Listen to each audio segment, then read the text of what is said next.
안녕하세요. 사연을 남기는 게 처음이라 참 떨리네요.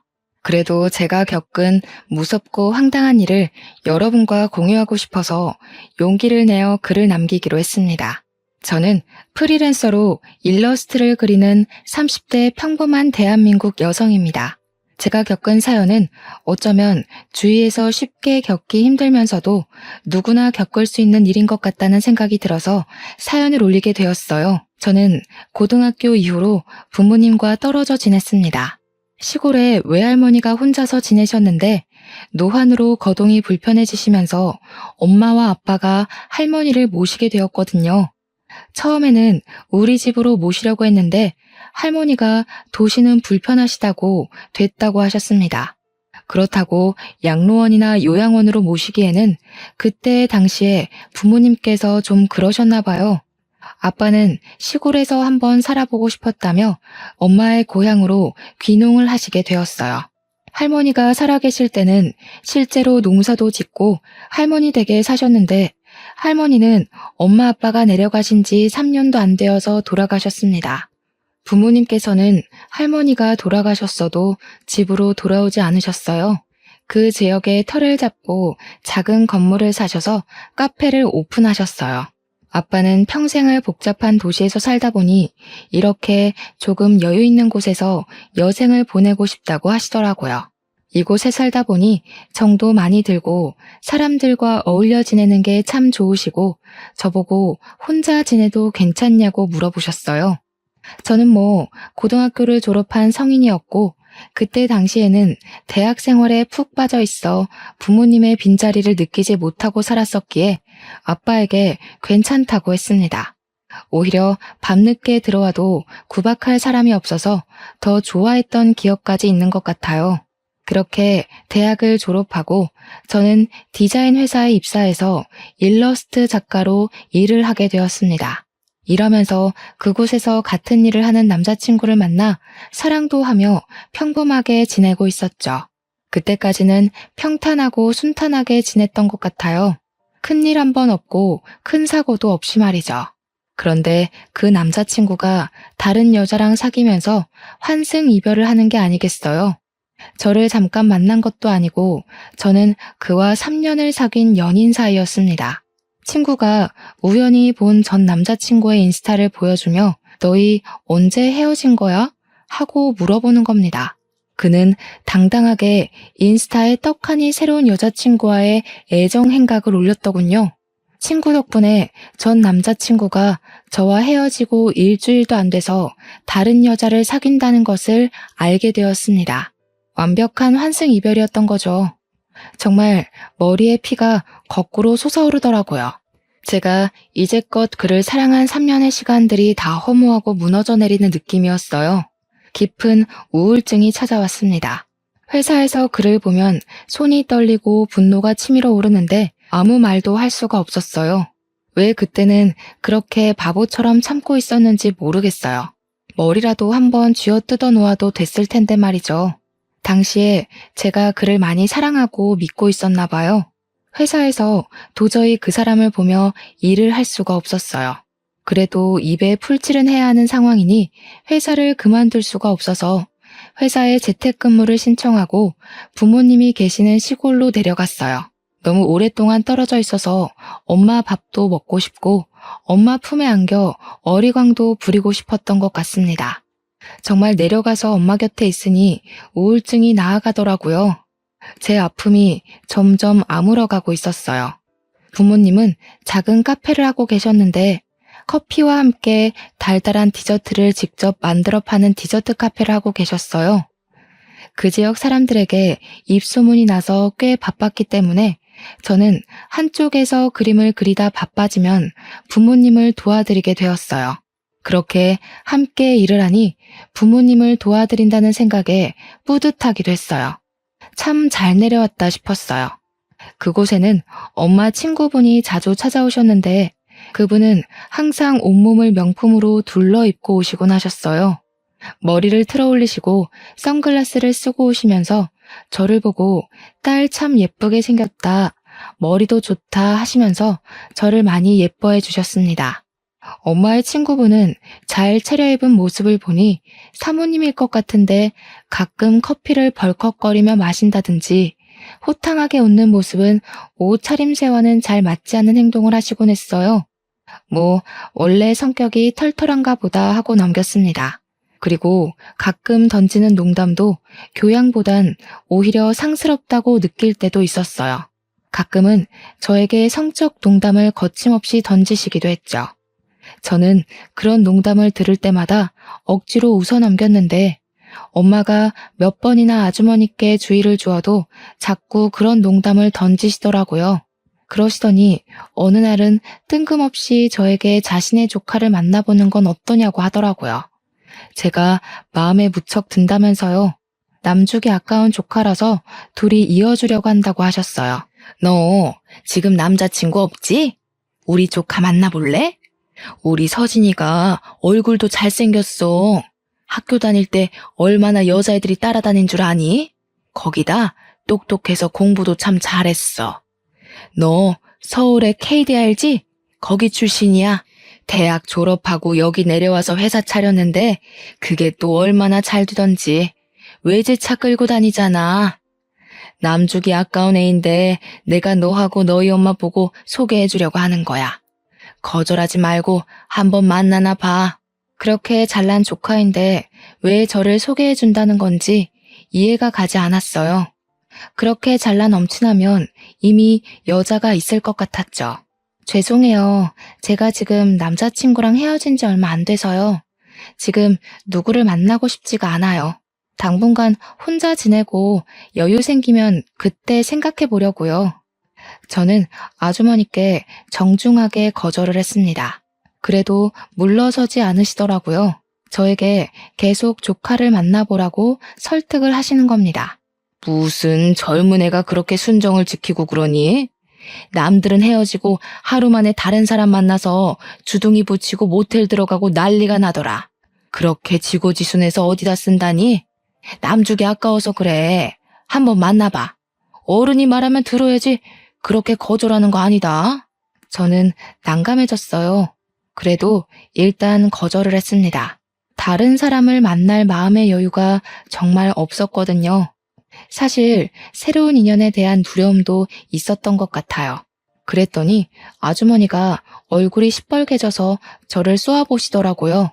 젊은 애가 꽉 막혀서 말도 안 통한다고요. 그래도 어쩌겠어요. 마음이 안 열리는 것을. 사실 아주머니 조카라는 말에 거부감이 더 들긴 했어요. 그렇게 거절을 하고 카페에서 일을 도와드리고 있는데 고상하게 생긴 할머니 한 분이 들어오시더라고요. 흰머리를 곱게 빗어넘기고 샛노란 가디건을 입으신 모습이 나이가 들어도 참 곱다 싶은 할머니셨어요. 가게로 들어오시더니 저에게 500원 복권을 내밀고서 커피 한 잔을 달라고 하시며 자리에 앉으셨어요. 저는 손에 들린 500원 복권을 보니 오래되었는지 낡고 여기저기 벗겨져 있는 것이 손때가 참 많이 탔더라고요. 저는 엄마에게 그걸 내밀었습니다.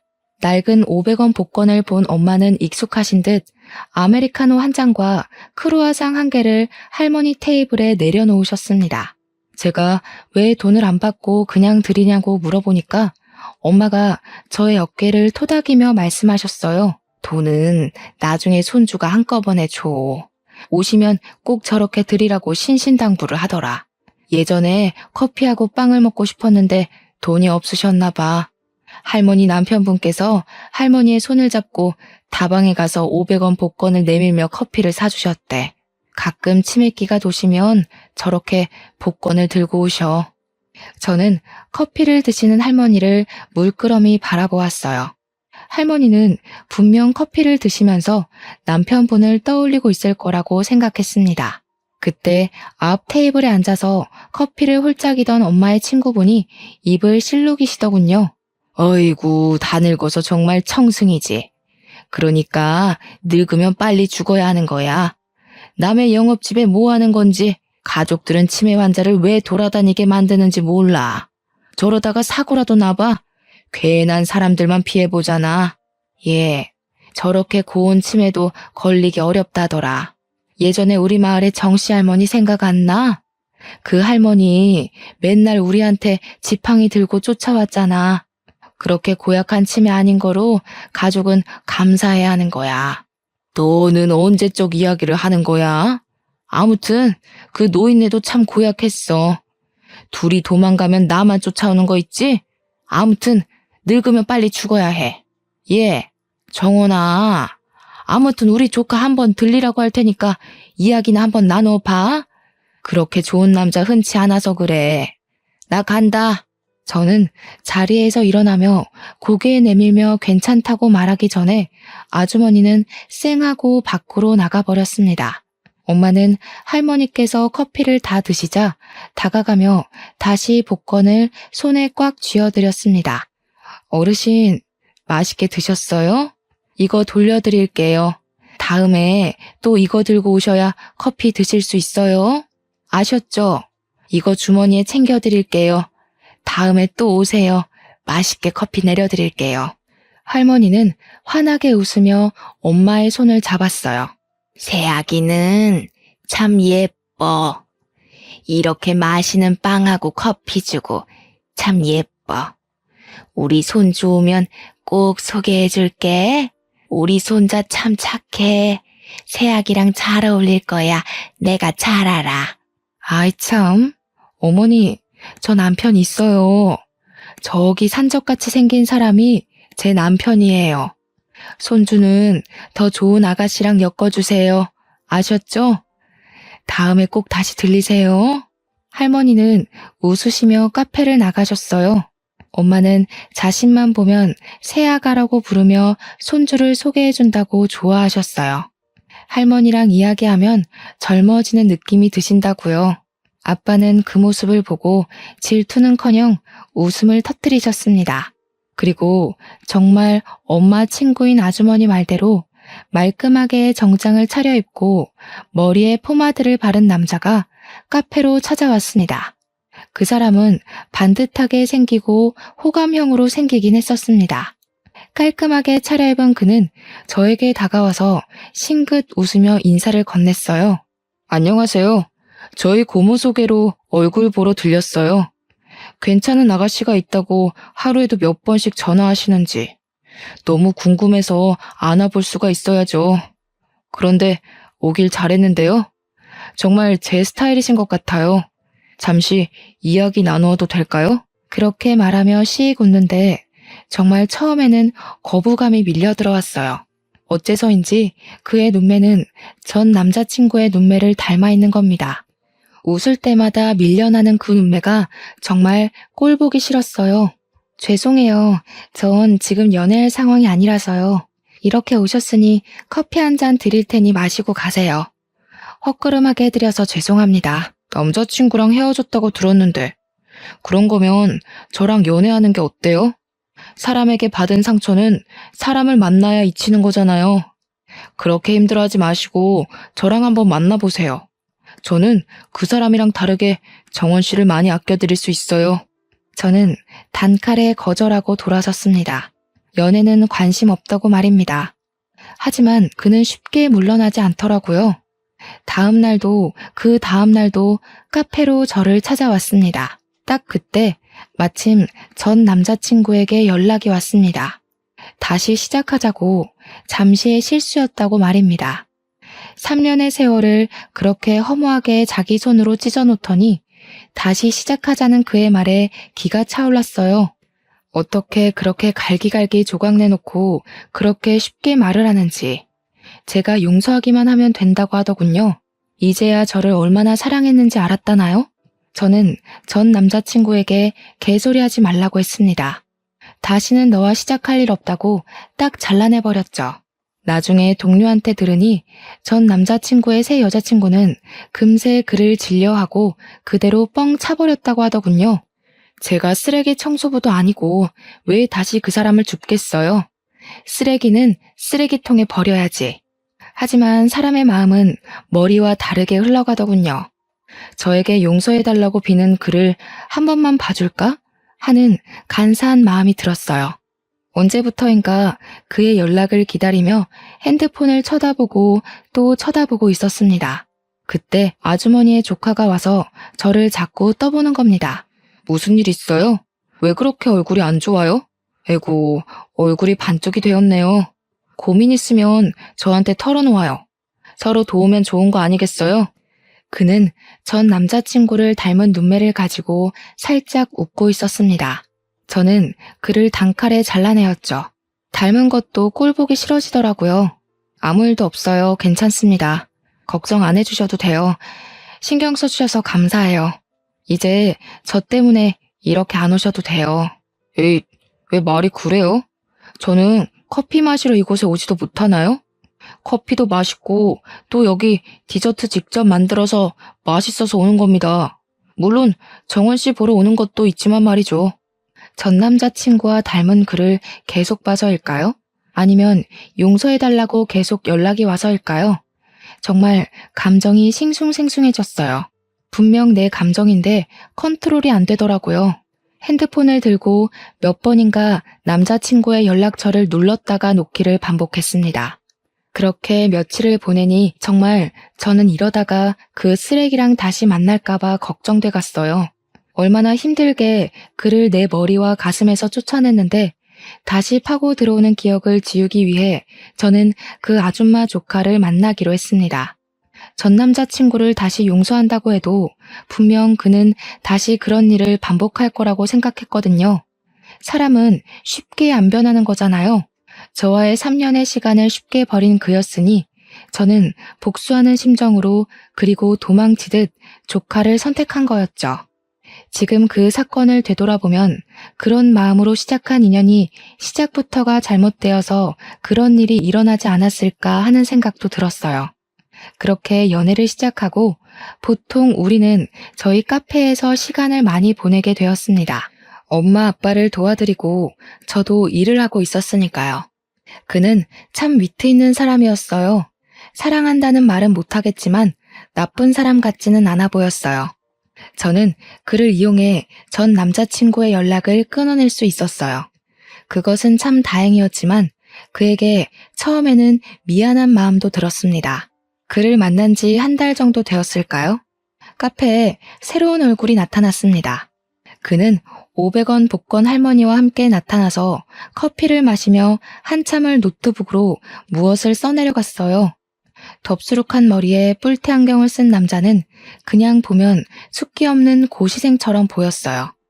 엄마가 저에게 다가와 귓속말로 할머니의 손자라고 하셨어요. 가끔 와서 밀린 커피값도 내주고 저렇게 할머니와 시간을 보낸다고 했습니다. 바로 할머니가 엄마에게 소개해준다고 한 그 손자였던 겁니다. 그렇게 며칠을 할머니와 오던 그 손자는 저와 새로운 남자친구를 힐끔거리며 쳐다보기 시작했어요. 저와 몇 번 눈을 마주치기를 반복하다가 유심히 남자친구를 지그시 쳐다보다가 무언가를 노트북에 써내려가더라고요. 처음에는 글을 보면서 소설을 쓰는 사람인가 싶기도 했어요. 사람 행동을 관찰하며 묘사를 하나 싶었죠. 그렇게 하루는 남자친구가 돌아가자 그 할머니 손자가 저에게 다가왔습니다. 대뜸 저에게 그와 얼마나 만났냐 하고 물어보는 겁니다. 저기, 아까 그 사람 만난 지는 얼마나 되셨나요? 혹시 그 사람 뭐 하는 사람인지 잘 알고 계시나요? 직업이나 가족관계 그런 거 잘 알고 계세요? 저는 처음 말을 걸면서 그렇게 물어보는 할머니 손자를 보며 얼굴을 찌푸렸어요. 앞뒤 다 잘라내고 저에게 그렇게 말하니 기분이 너무 나쁘더라고요. 하물며 사람을 만나는데 아무것도 모르고 만나는 사람이 어디 있겠어요? 왜 그게 궁금하신 거죠? 제 남자친구의 엄마의 친한 친구의 조카예요. 이만하면 사람 배경에 대해서 잘 아는 거 아닌가요? 보증하는 사람도 있고요. 할머니 손자는 자신의 턱을 살짝 문질러 대더니 고개를 끄덕이면서 사라졌습니다.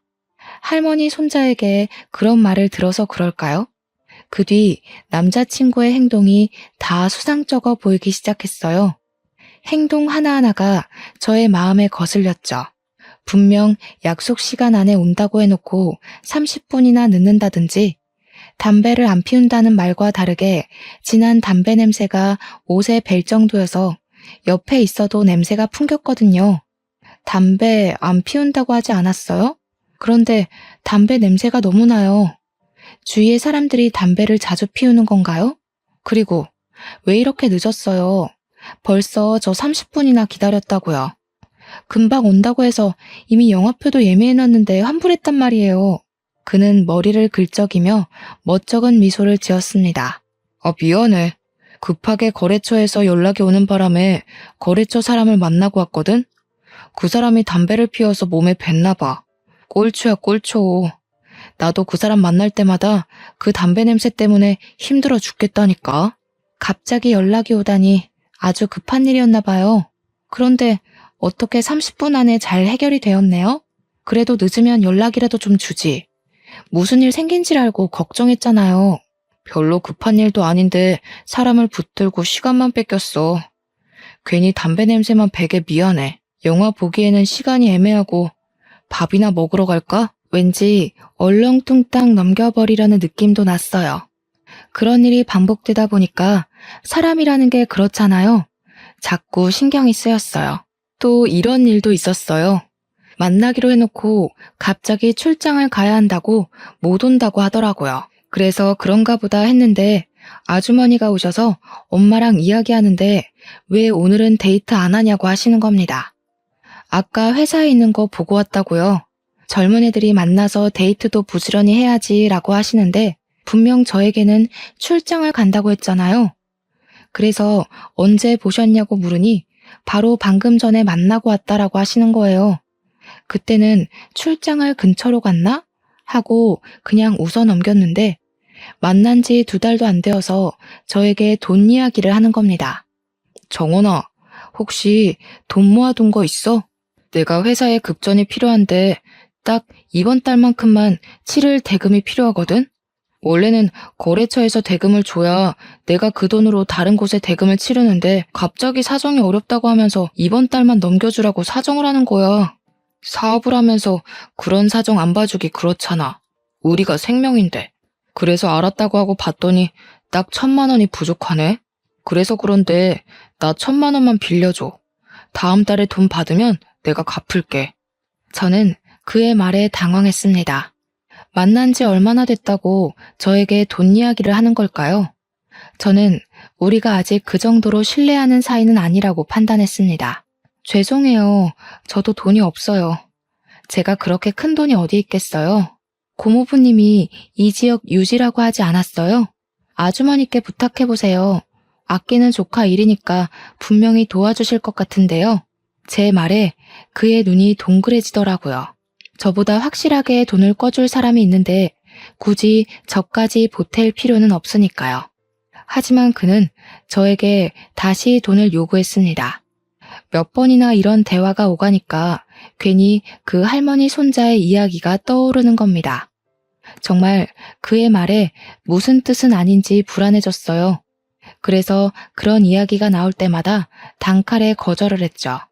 거절은 거절이었지만 그 사람은 그에 대해 무엇을 알고 저에게 말을 한 것은 아닌지 그가 다시 카페에 나타나길 기다렸습니다. 그렇게 일주일 정도 되었을 때 또 그가 할머니와 나타났습니다. 저는 커피를 가져다 주며 그에게 다가가서 말을 걸었어요.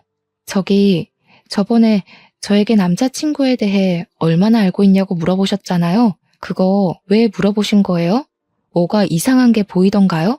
그는 검은 뿔테 안경을 밀어 올리며 저를 물끄러미 쳐다보더니 깊게 숨을 내쉬었습니다.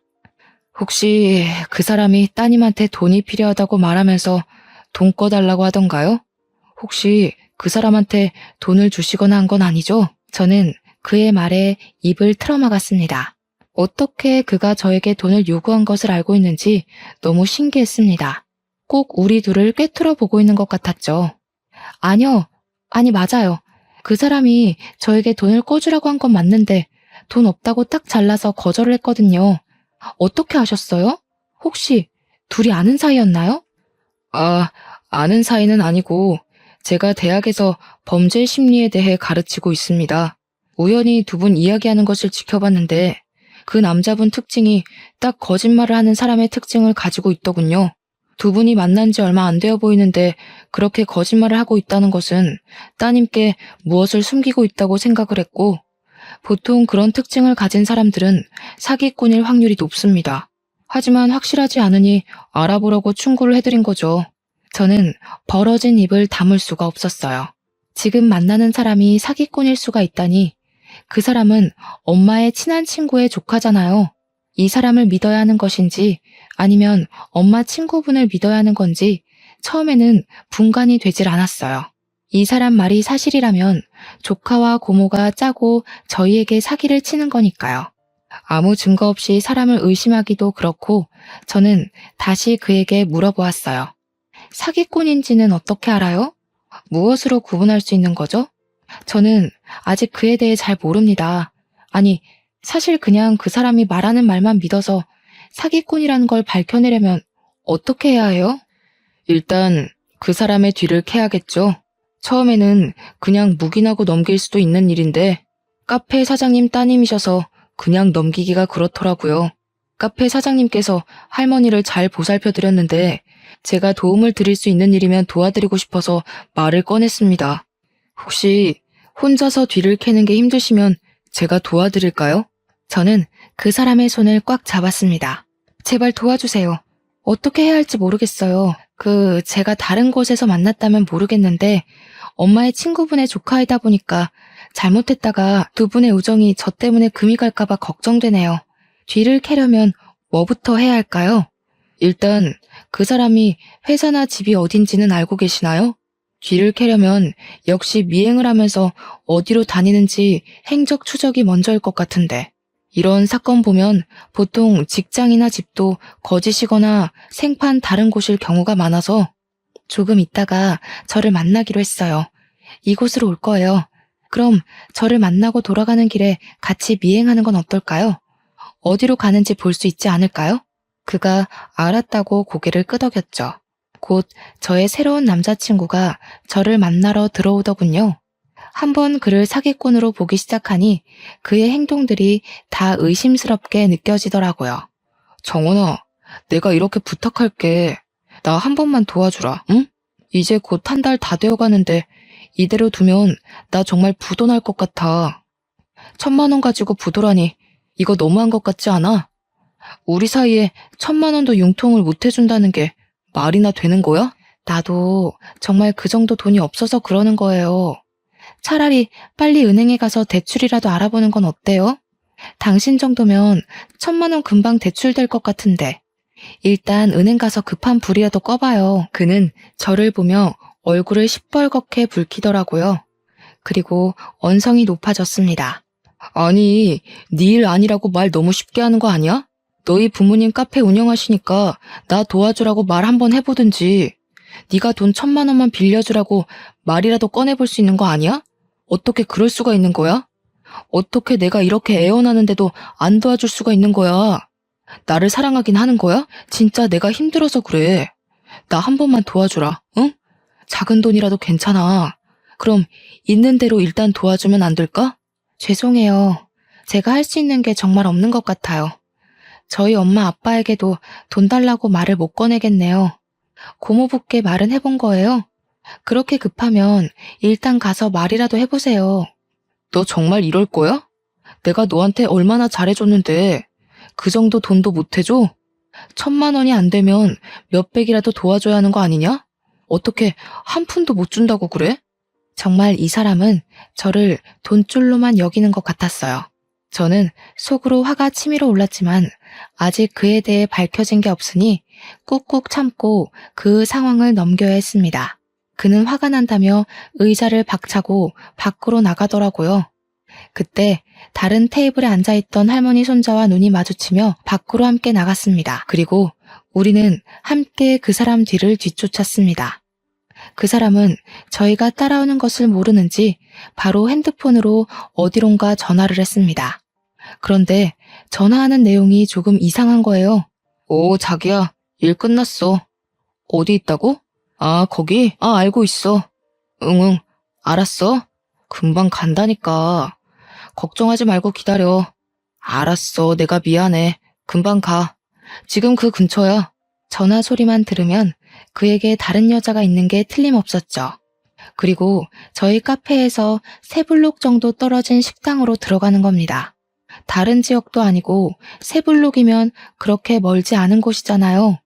저는 너무 어이가 없어서 말이 안 나왔습니다.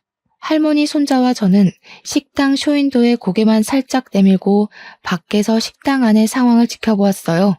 그런데 그 사람이 앉은 자리에는 30대 여자와 3살가량 되어 보이는 여자아이가 앉아 있었습니다. 그 모습을 보는데 속에서 열이 밀려 올라왔습니다. 하지만 꾹꾹 눌렀죠.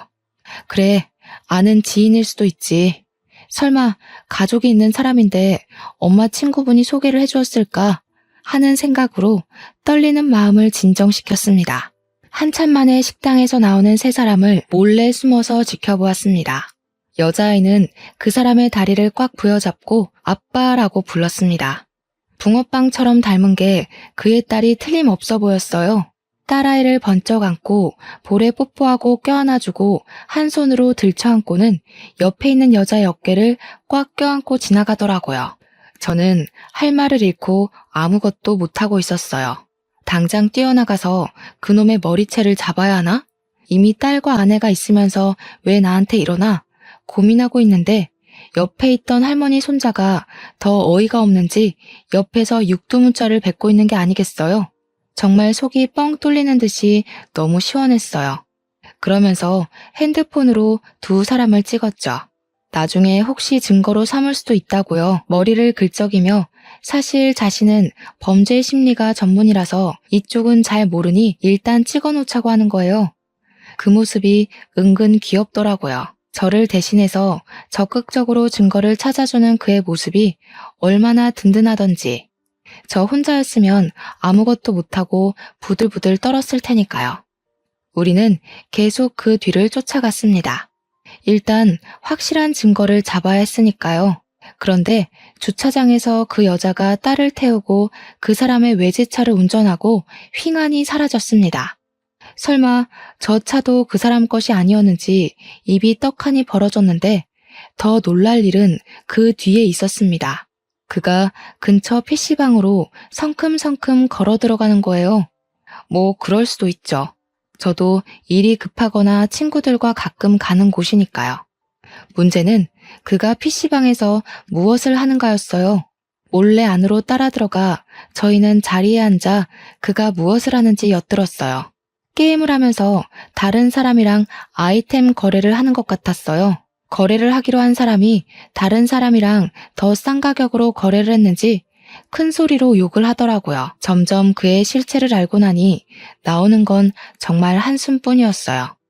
할머니 손자는 자리에서 일어나더니 PC방 사장님과 이것저것 물어보더니 저에게 다가왔어요. 사장님과 이야기해봤는데 저 사람은 이곳의 죽돌이래요. 종일 이곳에 와서 게임하고 그 아이템 팔아서 생활비 하는 것 같아요. 이곳에 자주 와서 몇 마디 하면서 이야기를 나누었다는데 아내도 지금은 사실혼 관계면서 딸도 친딸이 맞는다고 하네요. 아내는 옷가게를 하고 차는 모두 아내 것을 빌려 쓰는 것 같아요.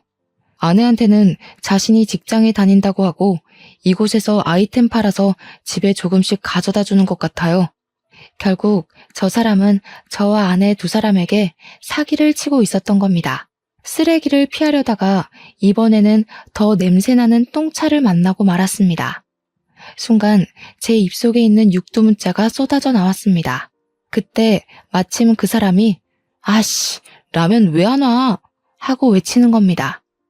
저는 알바가 들고 가는 라면을 빼앗았어요. 제가 라면을 들고 가는데 할머니 손자가 제 앞을 가로막으며 라면에 찬물을 붓더라고요. 그도 제가 무엇을 할지 알고 있었나 봐요. 저는 그 라면을 들고 가 게임을 하고 있는 그의 머리 위에 부어버렸습니다. 아, 차가워. 뭐야? 어떤 년이 지금 나한테 라면을 부었어? 야, 정신 나갔어? 또라이야? 뭐야?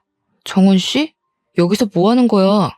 당신이 나한테 지금 라면 부었어? 뭐야? 미쳤어? 어디서 라면을 붓고 난리야? 그동안 나를 속인 거야? 사실혼 관계 아내도 있고 딸도 있으면서 왜 나를 만난 거야? 뭐 때문에? 나를 좋아해서 만난 것도 아닌 것 같은데 왜 속인 거야? 당신 고모도 알고 있는 거지.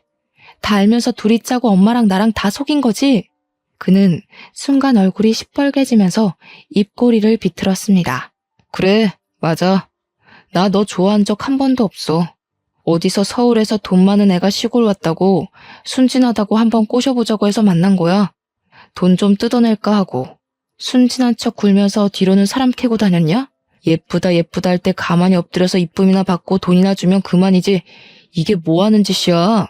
그 사람의 손이 높이 올라가자 저는 손을 내밀어 얼굴을 가렸습니다. 그 순간 할머니 손자가 그 사람 손을 꽉 잡더니 밀치더라고요. 아, 진짜 인간 말종이 여기 있었네.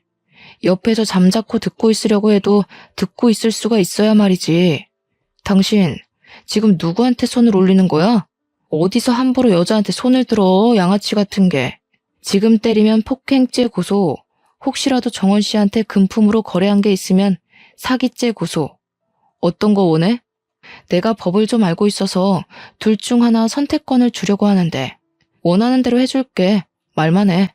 그는 순간 뒷걸음치면서 이를 드러내더라고요. 이 자식 뭐라고 하는 거야? 나만 뒤로 호박씨 깐 것도 아니네. 아이씨, 난 저 여자 때린 적도 없고 돈도 안 받았어. 아무 금전적인 거래도 없다고. 어디서 굴러먹던 개뼈다귀 같은 게 와가지고. 아이씨. 사과해. 정원 씨한테 사과해. 너는 남자로서 그러고 살고 싶냐? 여자한테 빌붙어서? 빨리빨리 사과 안 해? 정원 씨한테 무릎 꿇고 싹싹 빌어. 안 그러면 바로 나는 너한테 고소장 발부하라고 전화할 테니까. 할머니 손자가 핸드폰을 치켜들자 그 사람은 제 앞에 무릎을 꿇었습니다. 미안해. 정원 씨 미안해. 나도 처음부터 그럴 생각은 없었어. 고모가 하도 부탁을 하니까 당신이랑 당신 집에 돈 많으니까 한탕 해보자고. 순진한 사람들이라 쉽게 믿을 거라고.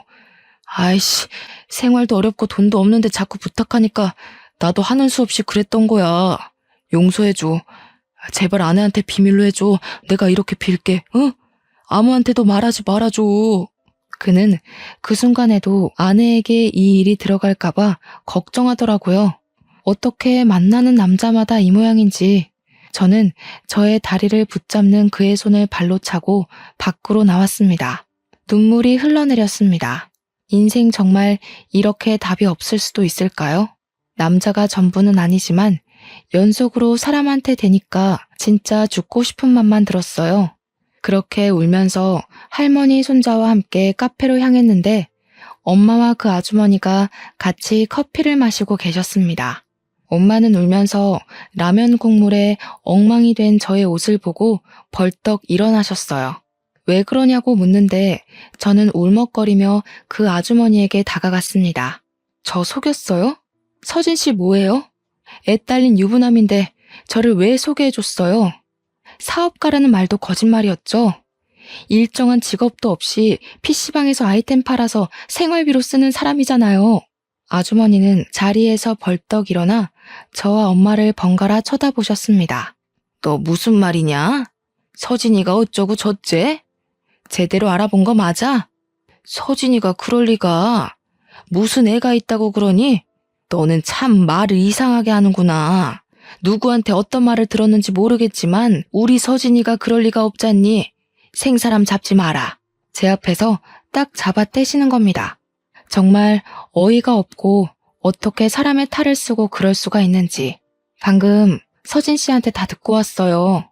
그 사람이 와이프랑 딸이랑 같이 식당에서 밥 먹고 있는 것도 보고 왔단 말이에요. 이래도 거짓말이라고 할 거예요?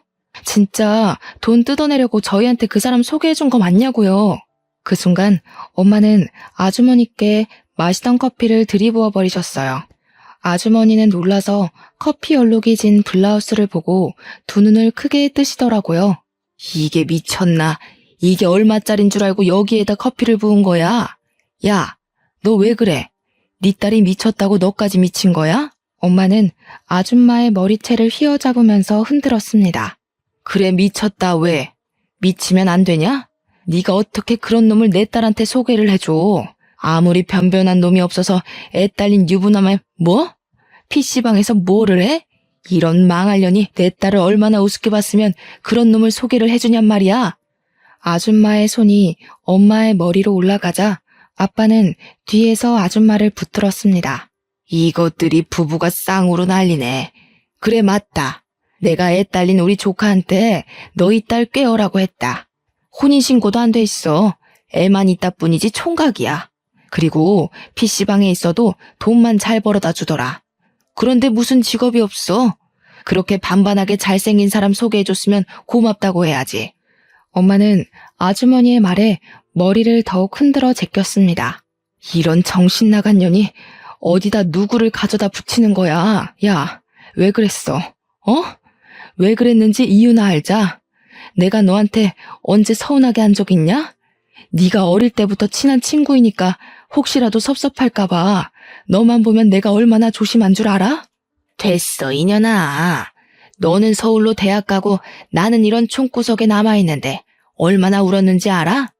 서울 가서 좋은 남자 만나 평생 살다가 고향으로 기어내려와서 건물 사고 카페 차리고 나보고 방긋방긋 웃을 때 얼마나 속에서 천불이 났는데 배알이 꼬이더라. 엄마는 그제야 손을 놓고 친구분을 바라보셨어요. 아주머니는 헝클어진 머리를 넘기며 울고 계시더라고요. 잘 산다면서, 남편이 지역 유지라면서. 그런데 왜 이런 짓을 한 거야? 명품으로 휘감고 다니면서 나보다 팔자 더 좋은 년이 왜 이런 짓을 하느냐고. 거짓말이야.